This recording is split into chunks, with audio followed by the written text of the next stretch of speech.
시청자 여러분 안녕하십니까? 헬로티비 뉴스입니다. 먼저 오늘의 주요 뉴스부터 보고 오시죠.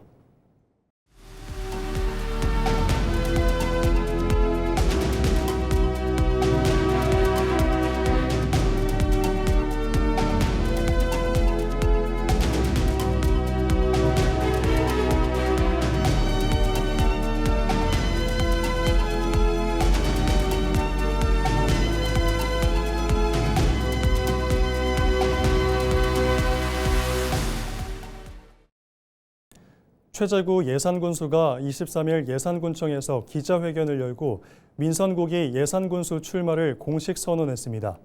최 군수는 정책 완성과 함께 예산군의 더 큰 도약을 위해 군수 재도전에 나섰다고 밝혔습니다. 또 이번 선거에서 상대 후보에 대한 비방 없이 정책과 비전으로 국민의 선택을 받겠다고 강조했습니다. 주요 공약으로는 원도심 활성화와 내포 신도시 성장 기반 강화, 기업 유치를 통한 일자리 확대 등을 제시했습니다. 이완섭 서산시장이 4선 도전을 공식화하며 본격적인 선거운동에 돌입했습니다. 국민의힘 소속인 이 시장은 이날 시청에서 기자회견을 열고 중단 없는 발전을 향한 소명과 책임을 다하기 위해 민선국이 서산시장 예비후보로 등록했다고 밝혔습니다. 이 자리에서 이 시장은 시민과 약속했던 도시개발과 산업, 교통, 인프라, 복지, 교육 정책의 연속성을 강조하며 10대 핵심 공약을 발표했습니다. 이로써 이번 서산시장 선거는 더불어민주당 맹정호, 국민의힘 이완섭 전 현직 시장의 세 번째 재대결과 함께 개혁신당 유관곤 전 시의원이 예비후보로 등록을 마쳐 다자대결 구도로 펼쳐질 전망입니다. 행정은 결코 연습하는 자리가 아닙니다. 지금 서산은 멈출 시간도 시행착오를 겪을 여유도 없습니다. 저는 화려한 말 대신 결과로, 과정보다는 성과로 서산의 미래를 증명하겠습니다. 대전, 세종, 충남 선거관리위원회가 선거구역이 변경된 예비 후보자들에게 출마 선거구를 다시 신고해 줄 것을 당부했습니다. 선관위는 선거구 획정 관련 공직선거법이 지난 22일 공포됨에 따라 해당 예비 후보자는 정해진 기한 내에 반드시 관할 선관위에 신고서를 제출해야 한다고 안내했습니다. 또 기한 내에 신고를 하지 않을 경우 예비 후보자 등록이 무효가 된다며 변경된 사항을 꼼꼼히 확인해달라고 요청했습니다. 태안해양경찰서가 어업협정선을 침범해 허가 없이 조업한 중국 어선을 납포했습니다. 해경은 지난 22일 오후 1시 15분쯤 중국 어선 한 척이 어업협정선 2.4km를 침범한 것을 확인한 후 불법 조업 현장을 체증하고 납포했다고 밝혔습니다. 해당 중국 어선에는 15명이 타고 있었던 것으로 알려졌습니다. 해경은 어업주권법 위반 등의 혐의로 중국 어선을 신진항으로 압송했으며 중국 선원을 상대로 자세한 경위를 조사하고 있습니다. 서산시가 지난 22일 서산 대산항에서 중국 영성시 석도항 신규 항로 개설과 활성화를 위한 업무 협약을 체결했습니다. 이날 협약은 올해 개최될 제28차 한중해운회담의 대산항에서 석도항 국제 여객 항로와 컨테이너 항로 개설을 해양수산부에 공식 의제로 제출한 데 따른 후속 조치입니다. 협약에 따라 영성화동 해운유한공사는 항로에 투입할 선박을 새로 만들고 지역 주민을 대상으로 한 국제 여객선 운임 할인 방안을 검토할 계획입니다. 서산시는 조례에 따른 재정 지원을 통해 신규 항로의 조기 안착과 운영 안정성 등을 뒷받침할 예정입니다. 이들은 국제 여객선과 컨테이너선 각각 주 3회, 모두 주 6회 규모로 항로 개설을 추진할 방침입니다. 최근 알리 테무 등 중국발 전자상거래 물동량이 폭증하고 있습니다. 기존 항만들이 포화 상태에 이르렀는데요. 우리 서산 대산항은 이러한 그 물류를 흡수할 수 있는 최적의 거점이 되겠습니다. 항로가 열리면 사람과 물자가 역동적으로 오가면서 우리 서산과 충남의 경제 지도를 완전히 바꿀 것으로 내다보고 있습니다.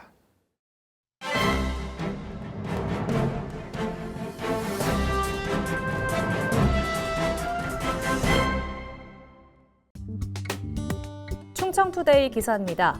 계룡의 한 고등학교 교장실에서 이 학교의 고3 학생 A군이 교사 B씨를 흉기로 찌른 사건이 발생했습니다. A군은 중학교 시절 B교사의 지도에 불만을 품어 범행을 벌인 반면 평소 B씨의 학생 지도 과정에 학교폭력 대책심의위, 교권보호위원회 등에 회부될 충돌은 없었던 것으로 전해집니다.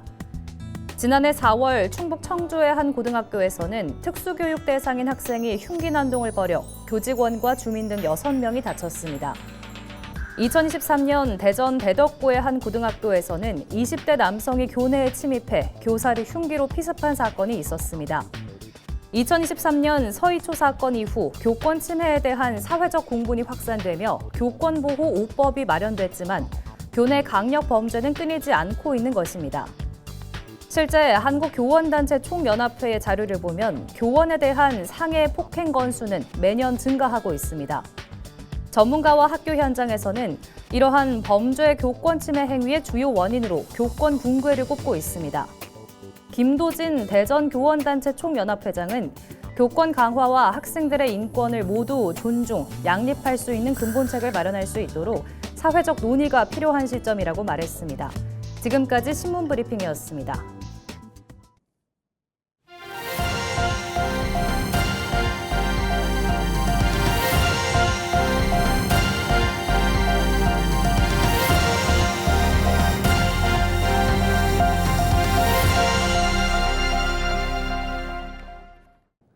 당진에서 밭일을 하던 90대 남성이 트랙터에 깔려 숨지는 사고가 발생했습니다. 남성은 23일 오전 8시 50분쯤 당진 성문면 삼봉리의 한 밭에서 심정지 상태로 발견돼 병원으로 옮겨졌지만 숨졌습니다. 경찰은 밭일 도중 트랙터가 멈추자 남성이 제동장치를 확인하던 중 바퀴에 깔린 것으로 보고 자세한 사고 경위를 조사하고 있습니다.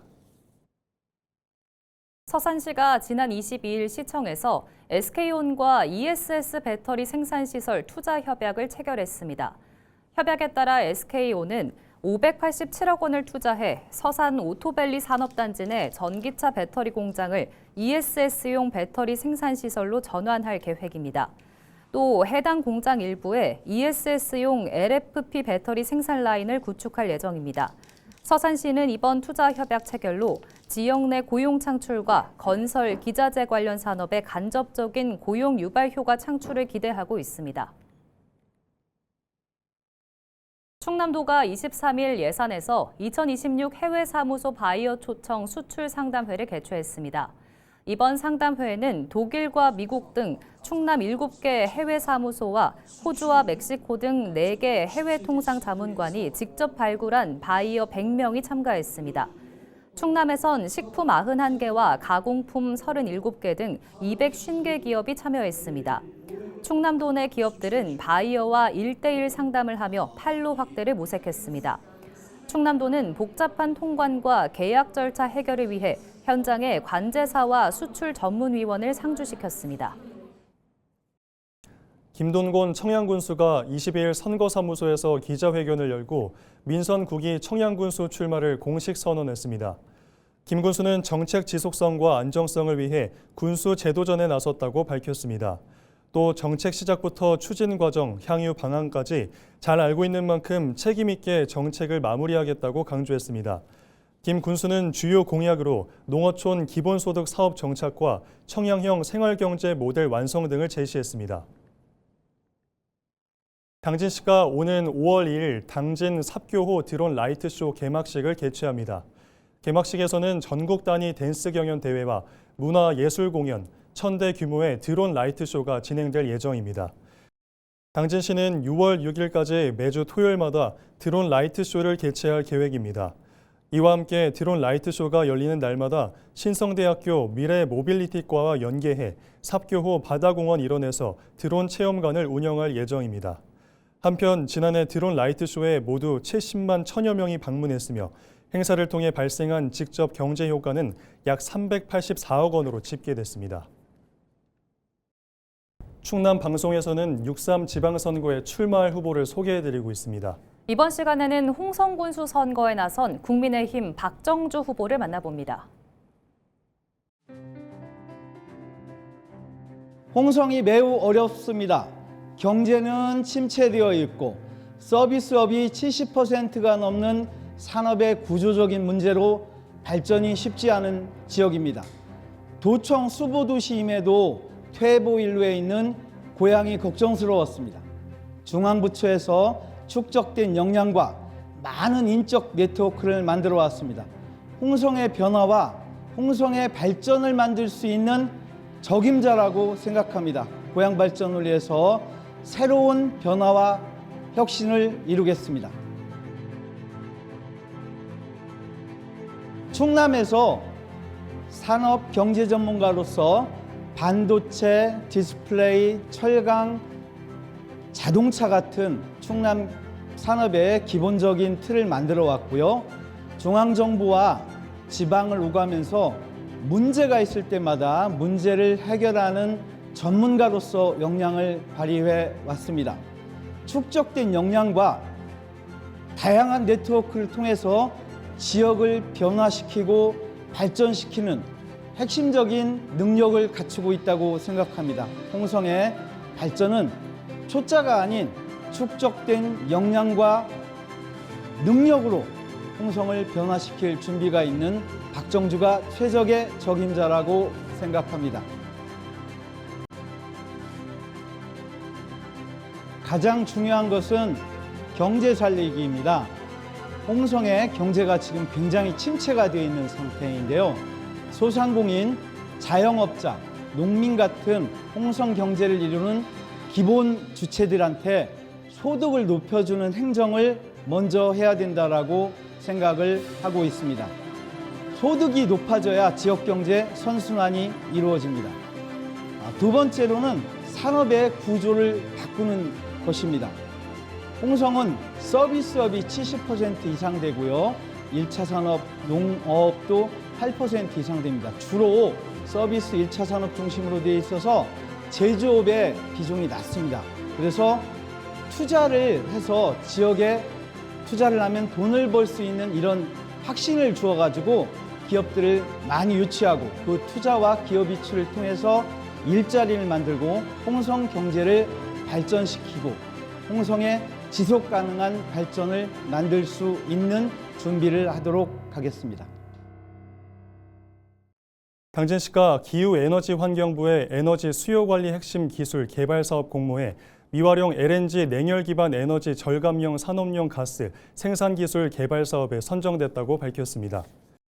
당진시는 지난 2월부터 충남도 고등기술연구원 등 8개 기관과 민간기업인 YK스틸과 협력해 사업을 진행했습니다. 당진시는 YK스틸 당진제철소 부지에 195.3억 원을 투자해 오는 2029년까지 미활용 LNG 냉열을 이용한 에너지 절감형 산업용 가스 생산 기술 개발 등을 추진할 계획입니다. 당진시는 사업이 완료되면 탄소 배출 저감, 신기술 기반 사업 육성과 투자 유치를 통한 지역 경제 활성화를 도모할 방침입니다. 봄철 퍼플인젠스 식중독에 대한 주의가 요구됩니다. 퍼플인젠스균은 한 번 끓인 음식이라도 상온에 오래 두면 세균이 증식해 식중독을 일으킬 수 있습니다. 특히 지역 축제나 행사장, 집단 급식소와 대형 음식점 등에서 대량으로 조리한 음식을 장시간 보관하거나 상온에 방치할 경우 발생 위험이 더욱 높아집니다. 홍성군 보건소는 식중독 예방을 위해 육류 등은 중심 온도 75도에서 1분 이상 완전히 조리하고 보관 시 여러 개의 용기에 나누어 담아달라고 전했습니다. 또 따뜻하게 먹는 음식은 60도 이상, 차갑게 먹는 음식은 5도 이하에서 보관하고 조리된 보관 음식은 75도 이상으로 재가열한 후 섭취해달라고 당부했습니다. 충남도가 중동사태 장기화에 대응하기 위해 8,192억 5천만 원을 투입합니다. 충남도는 농업용 면세유 인상분의 20%를 추가 지원해 어업용 면세유 수준인 70%까지 보전하고 사료 구매 자금 융자 규모를 800억 원까지 확대할 방침입니다. 또 의료 현장의 주사기 등 핵심 소모품을 도가 직접 구매해 지원하고 중동 위기 피해 기업에는 지방세 납부 기한을 최대 1년 연장할 계획이라고 밝혔습니다. 이와 함께 폐비닐 자원화 사업을 전 시군으로 확대해 에너지 자원 확보에 나설 방침입니다. 서산시가 4월 말부터 신청사 부지 내 기존 건축물을 해체해 나섭니다. 현재 신청사 부지에 대한 손실 보상은 85%가 진행됐으며 영업권은 100% 협의가 완료된 상태입니다. 부진의 철거 대상 건축물은 모두 25개 동으로 해체가 진행되는 건축물은 보상이 완료된 20개 동입니다. 서산시는 성면이 함유된 건축물 6개 동을 우선 해체하고 손실 보상을 통해 대상 건축물 25개 동을 단계적으로 해체할 예정입니다. 또 소음과 분진의 최소화를 위해 방진망 설치와 살수 작업 등 저감 대책을 추진할 방침입니다. 한편 서산시는 해체가 완료된 일부 부지는 차량 진입이 가능하도록 신청사 착공 전까지 임시 주차 공간으로 제공할 예정입니다. 충남도가 도민의 생명과 재산 보호를 위해 오는 6월 19일까지 재난 취약시설 집중 안전점검에 나섭니다. 올해 점검 대상은 공사장 등 건축시설과 어린이 이용시설, 교통시설과 다중이용시설 등 모두 1,154곳입니다. 충남도는 시설별 점검 지침을 활용해 점검을 진행하고 유관 점검이 어려울 경우 드론과 열화상 카메라 등 전문 장비를 활용할 계획입니다. 안전점검 결과 경미한 사항은 현장에서 즉시 조치하고 중대결함은 긴급 안전조치 후 후속 조치에 나설 예정입니다. 한편 충남도는 올해 도민이 평소 위험하다고 느끼는 시설물에 대한 안전점검을 직접 신청할 수 있는 주민점검 신청제를 운영할 방침입니다. 청양군이 신규 공중보건의사 10명을 확보하고 보건소 등 현장 배치에 들어갔습니다. 청양군은 올해 공중보건의사 12명 전원의 복무가 만료됨에 따라 우려되던 의료 공백 사태를 해결하기 위해 의료 인력을 확보했다고 설명했습니다. 이번에 배치된 인원은 의과 7명과 한의과 2명, 치과 1명 등 공중보건의 10명입니다. 이들은 보건의료원 응급실과 읍면 보건지소 등에 배치돼 근무할 방침입니다. 충남도가 축산농가를 대상으로 사료 구매자금 융자 지원 사업을 추진합니다. 지원 대상은 축산업 허가, 등록제에 참여한 축산농가와 법인입니다. 올해 지원 규모는 1,335억 원으로 지원금은 신규 사료 구매나 기존 외상금액 상환 용도로 사용할 수 있습니다. 지원 조건은 1.8% 이자로 2년 거치 일시 상환 방식입니다. 농가당 대출 한도액은 한유구와 낙농, 산란계 기준 6억 원입니다. 다만 구제역과 조류 인플루엔자 피해 농가 등은 최대 9억 원까지 지원받을 수 있습니다. 서산시가 중앙호수공원과 성남천, 성현천 일원을 대상으로 합동 방역을 진행했습니다. 이번 방역은 기온 상승으로 모기 등 위생 해충의 활동이 활발해지는 시기를 맞아 시민의 건강 보호를 위해 마련했습니다. 서산시는 올해 예년보다 평균 기온이 높아지면서 위생 해충이 증가할 것으로 예상됨에 따라 지난해보다 약 3주 앞당겨 방역을 추진했습니다. 방역반은 산책로와 풀숲 등 해충 서식 가능성이 높은 장소를 중심으로 방역을 진행했습니다. 서산시는 정기적이고 체계적인 맞춤형 방역을 지속 추진할 방침입니다. 충남도가 독거노인 고독사 예방과 정서적 고립감 해소를 위해 홀몸노인 결연 사업 확대에 나섭니다. 충남도는 지난 2019년부터 새마을 부녀회와 협력해 사업을 추진하고 있습니다. 올해 결연 인연은 6천여 명으로 지난해 대비 5% 확대됐으며 충남도는 이달 중으로 대상자를 확정할 계획입니다. 주요 지원 내용은 밑반찬 제공과 청소 빨래 등 생활 지원, 말벗 서비스와 명절 가정의 달 기념 문풀 전달, 동절기 김장 나눔 등입니다. 한편 지난해 말 기준 도내 노인 인구는 50만여 명으로 이 중 만 65세 이상 독거노인이 32.1%를 차지하고 있습니다. 예산군이 한 달 살기 관광 참가자를 모집합니다. 이번 사업은 예산군의 관광 자원을 홍보하고 체류형 관광을 통한 지역경제 활성화를 위해 추진됩니다. 참가자는 예산군에 머물며 자유여행을 하고 개인 홍보 매체를 통해 관광지와 숙박, 축제 등을 홍보하는 역할을 맡게 됩니다. 체류 기간은 일주일 이상 30일 이하입니다. 예산군은 참여자들의 결과 보고를 바탕으로 장기 체류 관광 자원을 지속해서 발굴할 방침입니다. 이상으로 뉴스를 마칩니다. 시청해주신 여러분 고맙습니다.